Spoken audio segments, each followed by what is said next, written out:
जय जय शङ्कर हर हर शङ्कर जय जय शङ्कर हर हर शङ्कर जय जय शङ्कर हर हर शङ्कर जय जय शङ्कर. வைதீக மத அம்சங்கள். தெய்வத்தின் குரல் 3ஆம் பாகம். காந்தர்வ வேதம். அழகுணர்ச்சி, ஆன்மானுபவம்.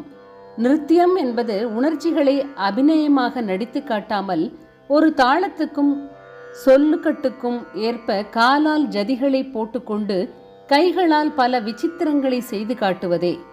குறிப்பு: நிருத்தம் என்பதே இப்படிப்பட்ட வெறும் ஆடல் என்றும், ஆடலுடன் பாவ அபிநயமும் சேர்ந்ததே நிருத்தியம் என்றும் மற்றொரு பாகுபாடு தெரிய வருகிறது என்றும், நாட்டியம் என்பது ஒரு பாடலுக்கு அர்த்தத்தை விளக்கி அபிநயம் செய்து நடித்து காட்டுவது என்றும் பாகுபாடு சொல்வதுண்டு. வெறும் அங்க சரியையால், அதாவது சரீர சேஷ்டையால் எப்படி நிருத்தியத்தில் சந்தோஷம் ஏற்படுகிறது? அதில் ரசபாவ வெளியீடு எதுவும் இல்லையே என்றால் இதுதான் மனுஷனின் சௌந்தரிய ரசனையில் உண்டாகிற சௌக்கியம், எஸ்தட்டிக் சென்ஸ் என்று சொல்வார்கள். அழகை உணர்ந்து கொள்வதிலேயே ஒரு விதமான ஆத்மானந்தம் உண்டாகிறது. இது அழகு, இது அழகில்லை என்று அந்தராத்மாவுக்குள் ஏதோ ஒன்று எடை போட்டு சொல்லி அழகாயிருப்பதில் நம்மை சொக்க வைக்கிறது. ஒரு நாய் குடுகுடு என்று ஓடினால் அது அழகாயிருக்கிறது என்று நமக்கு உள்ளே தோன்றவில்லை. அதுவே ஒரு யானை திம் திம் என்று ஆடி அசக்கிக் கொண்டு தும்பிக்கையையும் காதுகளையும் அதற்கேற்ற அசைத்து கொண்டு வருவதை பார்த்தால் பார்த்து கொண்டே இருக்க வேண்டும் என்று தோன்றுகிறது. ஒரு காக்கா தவ்வி தவ்வி நடந்தால் அதிலே ஒரு மகிழ்ச்சியும் நமக்கு ஏற்படுவதில்லை. ஒரு ஹம்சம் ஒய்யாரமாக போனால் மனசு அதிலேயே ஈடுபட்டு நிற்கிறது. வெறும் அசைவுக்கு இப்படி ஒரு பவர். இப்படித்தான் ஜதிகள் என்று சுத்த நிருத்தியத்தில் வெறுமே காலால் அடிப்பதும், கையை அசைப்பதும், இடுப்பை ஒடிப்பதும், அதிலுள்ள டிஃபைன் பண்ண முடியாததான அழகு என்ற அம்சத்தால் நமக்கு ஆனந்தத்தை உண்டாக்குகின்றன. இந்த ஆனந்தத்தில் தூய்மையும் இருக்கிறது. அதுவே ஒரு கோமாளி கையையும் காலையும் ஆட்டி ஒடித்து காட்டினால் அது ஹாஸ்யமாகத்தான் இருக்கிறது. சில சமயத்தில் விரசம் என்பதாக சித்திரவிகாரம் ஏற்படுத்துவதாகவும் இருக்கிறது. ஆகக்கூடி அங்க சரியைக்கே பலவித உணர்ச்சிகளை உண்டாக்குகிற சக்தி இருக்கிறது. மலையாள கதகளியில் ஒரு தினுசு பார்க்கிறோம். அதில் வாயால் எதுவும் பேசாமல் எல்லோரும் ஊமை போலவே ஆடுவார்கள். ஆனாலும் பலவிதமான மனோபாவங்களை கை, கால், புருவம், உதடு இவற்றின் அசைப்பினாலேயே தெரிந்து கொண்டு விடுவோம். கதைகளி என்பதுதான் கதகளி என்று நாம் சொல்வது. களி என்றால் தமிழில் களிப்பு, ஆனந்தம். களிப்பிலே டான்ஸ் ஆட தோன்றுகிறது, களி கூத்தாடுவது என்கிறார்கள். அதனால்தான் அம்பலக்கூத்தனுக்கு திருவாதிரை உற்சவம் பண்ணி சமர்ப்பிக்கிற நைவேத்தியத்தை களி என்கிறோம். மலையாளத்தில் களி என்றாலே கூத்து என்று அர்த்தம் பண்ணி கொண்டார்கள். ஒரு கதையை கூத்தாக ஆடி காட்டுவதற்கு கதைகளி என்று பெயர் வைத்தார்கள்.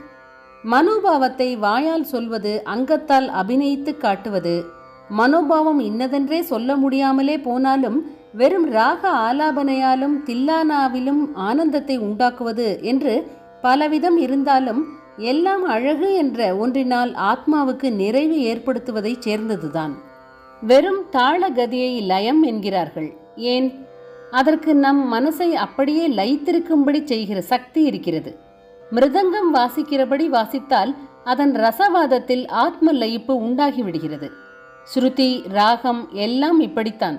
வெறும் சப்தம் அதன் பலவிதமான அழகுகளால் ஹிருதயத்தில் ஆத்மானந்தத்தை உண்டாக்குகிறது. இப்படி சொன்னால் என்ன அர்த்தமாகிறது? ஆத்மானந்தத்தை பரமாத்மா தவிர யார் தர முடியும்? அதனால் இந்த கலா சௌந்தரியமெல்லாம் கடைசியில் ஈஸ்வராம்சம்தான் என்று தெரிகிறது. அத்தனை அழகுக்கும் ஆதாரம் ஈஸ்வரன் தானே. சௌந்தரிய லகரி என்றே ஆச்சாரியாள் அம்பாளின் அழகு பிரவாகத்தை சொல்கிறார். இதனால்தான் சந்தியா வானத்தை பார்த்தால் மனசில் ஒரு தெய்வீகமான இன்பம் உண்டாகிறது. காரணம் கேட்டால் என்ன சொல்வது? புஷ்பத்தை பார்த்தால் ஒரு வார்த்தையும் அர்த்தமும் இல்லாமல் குயிலும் கிளியும் கூவுகிறதை கேட்டால், சற்று முன் சொன்னது போல ஒரு மனுஷனே இப்படி ஒரு வார்த்தையும் அர்த்தமும் இல்லாமல் ஒரு ராகத்தை ஆலாபனை பண்ணி கேட்டால் அது நெஞ்சை தொட்டு ஆனந்தத்தை உண்டு பண்ணுகிறது. ஆனந்தம் என்றால் சிரிக்கிறது என்று அர்த்தமில்லை. கண்ணிலே ஜலங்கூட வந்தாலும் வந்துவிடும். கண்ணன் குழலோசை என்று நினைத்து கொண்டாலே ஒரு உருக்கம் உண்டாகிறது. அழுகையானாலும் உருக்கமானாலும் அதிலே சுத்தமாக, சாந்தமாக, பவித்திரமாக ஏதோ ஒன்று ஆத்மாவை கவ்விக்கொள்கிறது. அது ஈஸ்வராம்சம். அழகு என்பது அதுதான். ஒரே அடுக்காய் ஹிமாலயத்தில் பனி மூடியிருப்பதை படத்தில் பார்த்தால் கூட ஆனந்தம். நமக்கு உள்ளேயும் அப்படி ஐஸ் மாதிரி ஜிலிஜிலிப்பு ஏற்படுகிறது. தாஜ்மஹாலை பூர்ணிமை நிலாவில் பார்க்கணும் என்றே தேசம் விட்டு தேசம் வருகிறான். அழகுக்கு ஆத்மானந்தத்தை உண்டு பண்ணும் சக்தி இருப்பதால் தான். இந்த சக்தி அதற்கு எப்படி இருக்கிறதென்றால் அதிலே உள்ள ஈஸ்வர சாநித்தியத்தால் தான். கீதையில் விபூதி யோக முடிவிலே பகவான் இதைத்தான் சொல்லியிருக்கிறார். விபூதி என்றால் விபுவின் லட்சணம். விபு என்றால் சர்வவியாபி. சர்வவியாபியாக உள்ளவன் என்றால் எல்லாம் அவனே என்று அர்த்தம். ந ததஸ்தி வினா யத் ஸ்யான்மயா பூதம் சராச்சரம். என்னை தவிர சராச்சரத்தில் எதுவாவது ஒன்று உண்டோ என்றால் கிடையவே கிடையாது என்கிறார். இப்படி எல்லாமாய் இருப்பது அவன்தான் என்று ரொம்பவும் ஞானிகளுக்குத்தான் தெரியும். கல்லு மண்ணு, நல்லது மாதிரியே கெட்டது, அழகானது மாதிரியே அவலட்சணமானது எல்லாம் அவன்தான் என்று அபூர்வமாய் எங்கேயோ ஒரு ஞானிக்குத்தான் தெரியும். மற்றவர்கள் எப்படி தெரிந்து கொள்வது? அதற்காகத்தான் தான் சர்வவியாபியான விபுவான போதிலும் சராசரி மனுஷனுக்கு தன்னுடைய மகிமை எதது, யாரார் சிருஷ்டியில் ரொம்ப உயர்ந்தவர்களாக இருக்கின்றனவோ இருக்கிறார்களோ அங்கேதான் பிரகாசமாக தெரியும் என்று சொல்லி இப்படிப்பட்ட வஸ்துக்களையும் ஆசாமிகளையும் ஒரு பெரிய லிஸ்டாக விபூதி யோகம் என்று அத்தியாயம் பூரா கொடுத்து கொண்டு போகிறார். எல்லாம் ஆன அவர் இன்னின்னதில் தாம் விசேஷமாக பிரகாசிப்பதாக லிஸ்ட் கொடுக்கிறார். எல்லாவற்றிலும் அவருடைய சாநித்தியத்தை தெரிந்து கொள்ள முடியாமல் கேஷு கேஷூச்ச பாவேஷு சிந்தியோ அசி பகவன் மயா. ஏ பகவானே, என்னால் நீ எந்தெந்த வஸ்துக்களில் சிந்திக்கத்தக்கவனாக இருக்கிறாய் என்று அர்ஜுனன் கேட்டதையும் ஒட்டி இப்படி தன் விபூதி ஸ்பஷ்டமாக வெளிப்படுகிறவற்றை ஒரு லிஸ்ட் போட்டு கொடுக்கிறார். 12 ஆதித்யர்களுக்குள் நான் விஷ்ணு, ஜோதிஷுகளுக்குள் சூரியன், நட்சத்திரங்களுக்குள் சந்திரன், வேதங்களுக்குள் சாமம், 11 ருத்ரர்களுக்குள் சங்கரன், மலைகளுக்குள் மேரு, சேனாதிபதிகளுக்குள் ஸ்கந்தன், வார்த்தைகளுக்குள் ஓம்காரம், மரங்களில் அஸ்வத்தம் அதாவது அரச மரம், தேவ ரிஷிகளில் நாரதர், மிருகங்களில் சிம்ஹம், பக்ஷிகளில் கருடன், ஆயுதபாணிகளுக்குள் ராமன், நதிகளில் கங்கை, மாசங்களில் மார்கழி, ரிதுக்களில் வசந்தம், விருஷ்ணி என்கிற யதுகுல கிளை வம்சத்தினரில் கிருஷ்ணன், பாண்டவரில் அர்ஜுனன் என்று அந்த கிருஷ்ணனே அர்ஜுனனிடம் சொல்கிறார். இன்னும் அநேகத்தையும் சொல்லிவிட்டு முடிவாக ஒன்று சொல்கிறார். யத் யத் விபூதிமத் சத்வம் ஸ்ரீமத் ஊர்ஜிதம் ஏவவா தத்த தேவாவ கச்சத்வம் மம தேஜோம்ச சம்பவம். அதாவது எதது ஸ்ரீ உள்ளதாக, அதாவது லக்ஷ்மீகரமாக இருக்கிறதோ, எதது மிகவும் சக்தி வாய்ந்ததாக இருக்கிறதோ அதெல்லாம் என்னுடைய தேஜஸின் அம்சமாக உத்பவித்தது என்று தெரிந்து கொள் என்று முடிக்கிறார். ஸ்ரீ உள்ளது, லக்ஷ்மீகரமானது என்றால் அழகானது, மங்களமானது, நல்லது, மனசுக்கு தூய்மையான இன்பம் கொடுப்பது என்று அர்த்தம். இங்கே பகவான் தன்னுடைய விபூதி என்கிற மகிமையானது மிகவும் சக்தி வாய்ந்த ஊர்ஜித வஸ்துக்களில் இருப்பதாக மட்டும் சொல்லாமல் அழகு வாய்ந்த ஸ்ரீமத்தான வஸ்துக்களிலும் இருப்பதாக சொல்லியிருப்பதே கவனிக்க வேண்டியது. பகவத் விபூதியான இந்த அழகுணர்ச்சியை வைத்துத்தான் காந்தர்வ வேதமானது உபவேதம் என்கிற பெருமைக்கு உரியதாக உண்டாகி இருக்கிறது. கண்ணுக்கு டான்ஸ், காதுக்கு பாட்டு, மனசுக்கு நவரசங்கள் என்பதாக இந்திரிய சௌக்கியங்களை தருவதாக தோன்றினாலும் இந்த வித்தைகள் சாமவேதத்தை அடிப்படையாக கொண்டு உண்டானவை என்பதனாலேயே இவற்றுக்கு பெருமை ஏற்படுகிறது. வேதங்களுக்குள்ளே தாம் சாமமாய் இருப்பதாகவும் பகவானே சொல்லி இருப்பதால் இன்னும் பெருமை.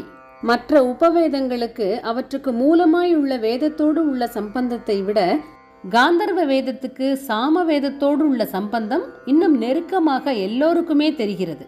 சாமகானத்தின் ஸ்வரங்களிலிருந்துதான் சப்த ஸ்வரமும் உண்டாகி இருக்க வேண்டும் என்று சாமகானத்தை கேட்கிற எவருக்கும் தெரிகிறது.